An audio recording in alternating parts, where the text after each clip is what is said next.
जय हिंद दोस्तों। आज हम बात करेंगे स्टॉक मार्केट के सक्सेस के तीन सबसे इम्पोर्टेंट पिलर के बारे में, 3M के बारे में। मेथड, मनी मैनेजमेंट और माइंड मैनेजमेंट के बारे में। अगर आपको स्टॉक मार्केट में सक्सेस पाना है तो आपको क्या होना चाहिए, इन पिलर्स को आपको यूज करना आना चाहिए।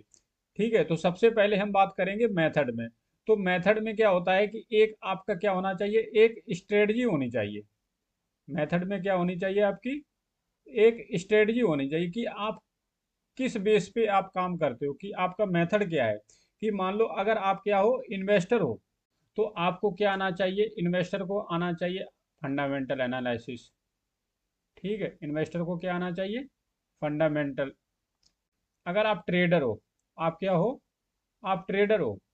ठीक है, तो ट्रेडर को क्या आना चाहिए, ट्रेडर को आना चाहिए टेक्निकल एनालिसिस। ठीक है, ट्रेडर को टेक्निकल एनालिसिस आनी चाहिए और इन्वेस्टर को क्या आना चाहिए, फंडामेंटल एनालिसिस आना चाहिए।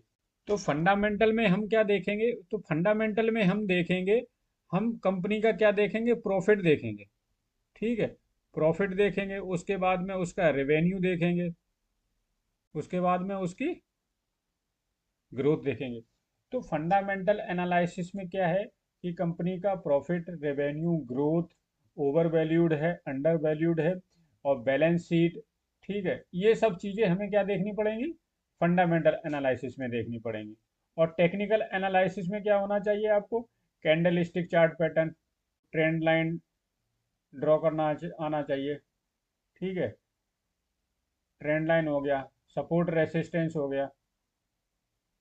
ठीक है, तो टेक्निकल एनालिसिस में हमें क्या है, candlestick pattern, chart pattern, support resistant, trend line breakout, breakdown, ये सब चीज़ें हमें क्या टेक्निकल एनालिसिस में आना चाहिए।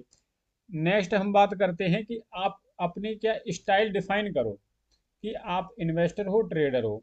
अगर आप ट्रेडर हो तो आपको ये सब सीखना पड़ेगा, और अगर आप इन्वेस्टर हो तो आपको ये सब सीखना पड़ेगा। सेकंड नंबर पे आता है मनी मैनेजमेंट। तो मनी मैनेजमेंट में हम जैसे देखते हैं कि क्या होना चाहिए, कि अगर आपके पास में मान लो कितना रुपीज़ है, 10 लाख रुपीज़ है। ठीक है, तो मनी मैनेजमेंट कहता है कि हमको ये सारा पैसा एक स्टॉक या एक सेक्टर में नहीं डालना है, या हमको क्या करना है, एक सेक्टर में नहीं डालना है। ठीक है, हमको क्या करना है कि सेक्टर भी उसमें अलग अलग होना चाहिए। जैसे कि कंज्यूमर हो गया, ठीक है, उसके बाद में ऑटो हो गया, आईटी हो गया। ठीक है, उसके बाद में बैंकिंग सेक्टर हो गया, फाइनेंस हो गया। तो सेक्टर अलग अलग होना चाहिए। अब अगर हमारे पास में कम अमाउंट है तो क्या करना है, हमें हर सेक्टर से एक एक स्टॉक चुन लेना है, उसका दिग्गज चुन लेना है। तो कम से कम हमारे पोर्टफोलियो में 10 से 15 स्टॉक होने चाहिए। कितने होने चाहिए, 10 से 15 होने चाहिए।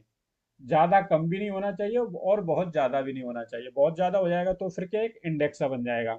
और 10 से कम होगा तो क्या होगा, कि हम वहाँ पर सेक्टर को डाइवर्सिफाई नहीं कर पाएंगे अपने स्टॉक को। तो क्या होना चाहिए, हमारा पोर्टफोलियो डाइवर्सिफाई होना चाहिए। ठीक है, तो ये हो गया मनी मैनेजमेंट में। अगर हम क्या करते हैं मनी मैनेजमेंट में, एक बात और आती है कि पोजीशनिंग साइजिंग। तो कभी भी क्या करना है कि हमें अपने पोर्टफोलियो को एक या दो स्टॉक में नहीं डालना है, या एक ही सेक्टर में नहीं डालना है। ठीक है, हमें क्या करना है, डिफरेंट सेक्टर और डिफरेंट डिफरेंट स्टॉक में डालना है। तो हमें क्या करना है, अलग अलग सेक्टर में डालना है, और कम से कम स्टॉक कितने होने चाहिए, 10 से 15 स्टॉक होने चाहिए। उसके बाद में आ जाता है स्टॉप लॉस। एक स्टॉप लॉस क्या है, कि ये ट्रेडर के लिए एक रामबाण है। अगर आप स्टॉप लॉस नहीं लगाते हो तो आपको क्या होगा, ट्रेडिंग में सक्सेस नहीं मिलेगी। हमें क्या करना है कि अगर मान लो हम क्या करते हैं कि हमने एक सेटअप बनाया, सबसे पहले आपका क्या होना चाहिए, एक मेथड होना चाहिए। जैसे हमने यहाँ पर टेक्निकल एनालिसिस में बात किया था, तो फर्स्ट में आप क्या कीजिए, आप यहाँ पर एक सेटअप बनाइए। क्या बनाइए, आप एक सेटअप बनाइए। कि मान लो आप क्या यूज करते हो, आप यूज करते हो डबल बॉटम, आप डबल बॉटम ट्रेड करते हो। ठीक है, तो आपको क्या करना है, डबल बॉटम पर आपको मास्टरी हासिल करनी है। या फिर आप क्या करते हो, ट्रेंड लाइन ब्रेकआउट पे आप ट्रेड करते हो। तो आपको ट्रेंड लाइन ब्रेकआउट पर मास्टरी हासिल करनी है, कि हम मोमेंटम पकड़ते हैं। या आप स्विंग ट्रेड पकड़ते हो तो आपको डबल बॉटम लाइक आपको ट्रेड करना आना चाहिए। इन्वेस्टर के लिए क्या हो गया कि आपको फंडामेंटल एनालाइज कि आपको उसमें देखना है कि कंपनी का जो ग्रोथ है, मतलब वो रेवेन्यू उसका बढ़ रहा है कि नहीं बढ़ रहा है, उसकी अर्निंग बढ़नी चाहिए। ठीक है, फंडामेंटल में हमें क्या चेक करना, अर्निंग बढ़नी चाहिए और उसका क्या है, ओवर वैल्यू नहीं होना चाहिए, क्या हाई पी नहीं होना चाहिए उसका।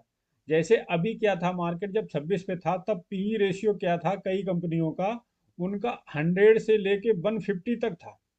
अब उनका पी लगभग कहाँ पर आ गया है, उनका पी आ गया है किसी का 60, किसी का 50। तो जो पी रेशियो है वो क्या होना चाहिए, 50 से कम होना चाहिए। ठीक है, तो हमें फंडामेंटल में देखना है कि कंपनी का अर्निंग बढ़ना चाहिए और ओवर वैल्यू नहीं होना चाहिए। ये क्या है, छोटे छोटे पॉइंट हैं।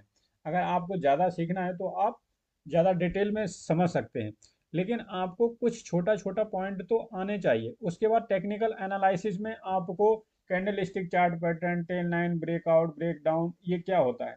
और इसके वीडियो क्या है, टेक्निकल एनालिसिस के वीडियो मैंने अपने प्लेलिस्ट में डाल रखे हैं, तो आप वहाँ पर जाकर इसको देख सकते हैं कि कैंडल स्टिक पैटर्न क्या होते हैं, ट्रेड लाइन क्या होता है, सपोर्ट रेसिस्टेंस क्या होता है, चार्ट पैटर्न क्या होता है। मैंने इसका एक बहुत ही कोर्स बनाया हुआ है, एक प्लेलिस्ट बनाई है, तो आप वहाँ पर क्या टेक्निकल एनालिसिस को सीख सकते हो। ठीक है, तो स्टॉप लॉस की हम बात कर रहे थे। तो हमें क्या करना है, ट्रेडिंग में स्टॉप लॉस जरूर लगाना है। बगैर स्टॉप लॉस के हमें कोई भी ट्रेड नहीं लेना है। और हमारा क्या होना चाहिए, सेटअप होना चाहिए। अगर हमारा कोई सेटअप नहीं है तब भी हम क्या करेंगे, हम ट्रेड में एंटर नहीं करेंगे। जब तक क्या होगा, सेटअप नहीं होगा तब तक हम ट्रेड में एंटर नहीं करेंगे। इसके बाद में स्टॉप लॉस, तो हमारा क्या स्टॉप लॉस नहीं तो होना चाहिए। उसके बाद में आ जाता है रिस्क रिवॉर्ड। उसके बाद में आ जाता है रिस्क रिवॉर्ड, कि रिस्क रिवॉर्ड क्या है आपका, कि रिस्क रिवॉर्ड में आ गया कि आपका मिनिमम क्या होना चाहिए, 1:2 होना चाहिए। अगर आप ट्रेडिंग डे ट्रेडिंग करते हो तो मिनिमम 1:2, और आप अगर स्विंग ट्रेडिंग करते हो तो 1:3। इससे कम पर ट्रेड में हम एंटर नहीं करेंगे। आपने मान लो यहाँ पर क्या किया, 1,000 का स्टॉप लॉस लिया है, तो आपका 2,000 रुपये का क्या होना चाहिए, टारगेट होना चाहिए। क्योंकि डे ट्रेडिंग में क्या है कि हम बड़ा टारगेट एक्सपेक्ट नहीं कर सकते हैं। और अगर आप स्विंग ट्रेडिंग करते हो तो आपका अगर 1,000 का स्टॉप लॉस है तो आपका 3,000 का टारगेट होना चाहिए। तो ये क्या हो गया, रिस्क रिवॉर्ड।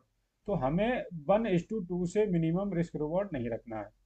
जब हमारा मिनिमम 1:2 रिस्क रिवॉर्ड होगा तभी हम उस ट्रेड में एंटर करेंगे। और आपको ट्रेड में एंटर करते समय ही आपको पता होना चाहिए कि हमारा स्टॉप लॉस क्या है और टारगेट क्या है। ये आप कैसे समझ सकते हो, कि जब आपको टेक्निकल एनालिसिस आएगी तब आप समझ सकते हो। और टेक्निकल एनालिसिस के लिए आप हमारी प्लेलिस्ट को वॉच कर सकते हो। तो लास्ट में आता है माइंड मैनेजमेंट। तो माइंड मैनेजमेंट को हम क्या कह सकते हैं, इमोशन कंट्रोल कह सकते हैं। हम इसको क्या कह सकते हैं, इमोशन कंट्रोल, कि हमें अपने इमोशन को कैसे कंट्रोल करना है। तो इमोशन को कंट्रोल करने के लिए क्या होता है कि जब मार्केट हाई होता है तब हमको क्या होता है, ग्रीड होता है। जैसे अभी मार्केट क्या था, मार्केट 26,000 पे था।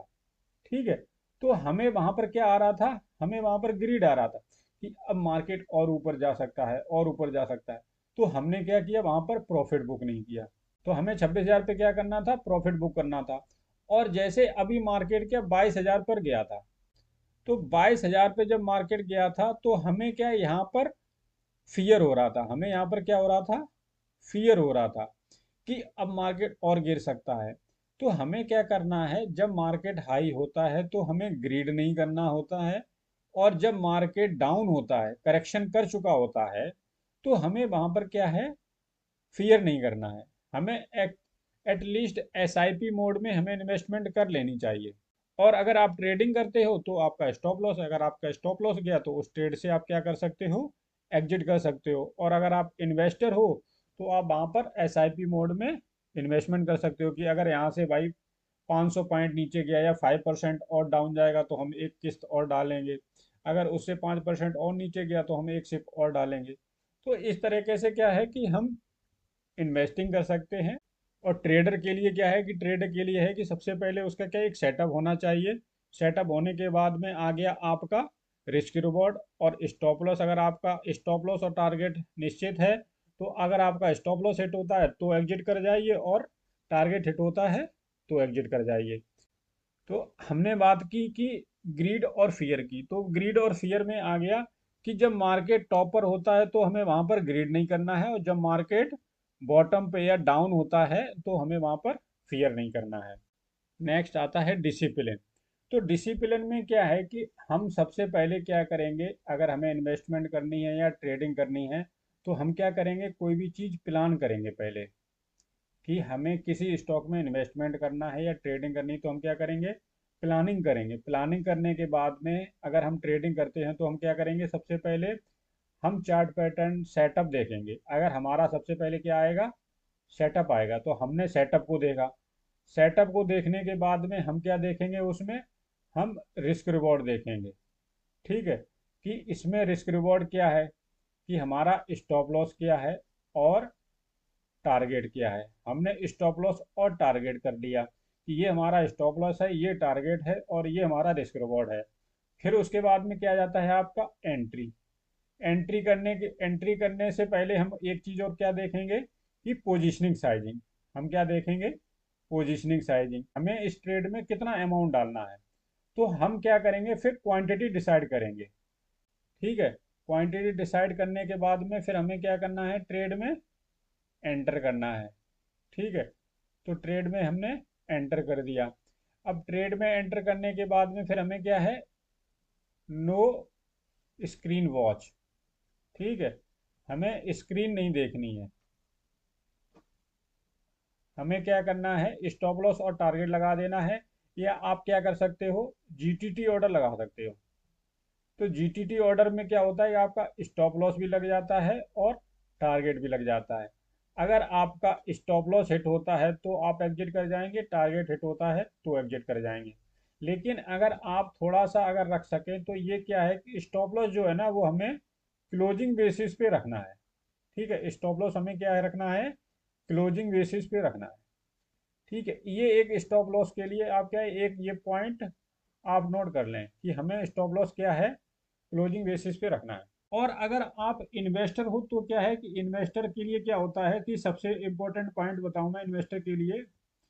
तो इन्वेस्टर के लिए सबसे मेन पॉइंट क्या है कि पेशेंस। इन्वेस्टर के लिए सबसे मेन पॉइंट क्या है, पेशेंस। अगर आपने एंट्री ली है तो आपको क्या है, पेशेंस रखना पड़ेगा। लॉन्ग टर्म में अगर आपको वेल्थ बनानी है तो सबसे बड़ा है इसमें पेशेंस। अगर आप पेशेंस रखेंगे और आपने एंट्री ली है तो आपको इसमें प्रॉफिट हो सकता है। अगर आपने क्या किया है, फंडामेंटल एनालिसिस करके अगर आपने सही स्टॉक में इन्वेस्टमेंट किया है तो आपको लॉन्ग टर्म में थोड़ा पेशेंस रखना है। आपको क्या छोटी मोटी फ्लक्चुएशन से बचना पड़ेगा। ठीक है, तो लॉन्ग टर्म में आपको क्या है, पेशेंस रखना पड़ेगा। तो पेशेंस रखोगे तो आपको वेल्थ बनेगी। तो ये फ्रेंड्स था एक 3M मेथड, मनी मैनेजमेंट और माइंड मैनेजमेंट। आई होप आपको ये समझ में आया होगा फ्रेंड्स। फ्रेंड्स, अगर वीडियो पसंद आए तो वीडियो को लाइक एंड शेयर करें, और अगर आपका कोई सवाल है तो आप कमेंट में ज़रूर बताइए, और चैनल को सब्सक्राइब करना ना भूलें। जय हिंद दोस्तों।